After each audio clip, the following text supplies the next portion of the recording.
Hello, कसे आहात? I hope तुम्ही मजेत असाल. ऑफिसवरून सुटली होती आणि बरोबर लवकर सुटली होती म्हणजेच ऑन टाईमावरती आणि मी जसं रविवारी म्हणाली होती, की ना थोडीशी कोळंबी ठेवायची होती म्हणून मग दीपकला आज सुट्टी होती तर दीपकला म्हटली फ्रिजमधून ना काढून ठेव मी कालवण करेन. पण आज एवढा कंटाळा आला होता ना, की काहीच करूसं वाटत नव्हतं.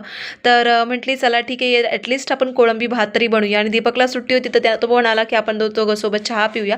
कारण असा वेळ आम्हाला मिळत नाही एकत्र बसून गप्पा गोष्टी करण्याचा म्हणून हा आमचा टाईम असतो. तर मी पण थोडी चहा घेतली. त्याच्यानंतर ना हे बर्फातून काढून 1 तास जवळपास झाला होता. म्हटले चला आता सोलून घेऊया छानपैकी. म्हणजे जवळपास एका कालवणासाठी असेल ना अशी कोळंबी एवढी मी ठेवली होती आणि ती 100 रुपयाची आणली होती.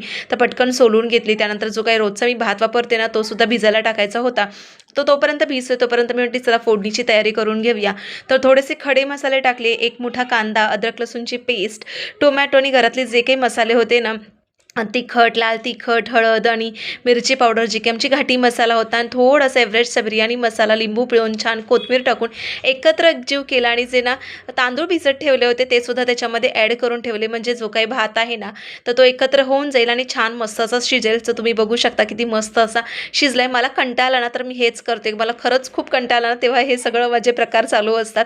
म्हणजे हे R&D करते. मला येतं असं नाहीये आणि ते खूपच चांगलं बनतं. सो असा होता आमचा मिनी व्लॉग. आवडला असेल तर नक्की चॅनलला सबस्क्राईब करा.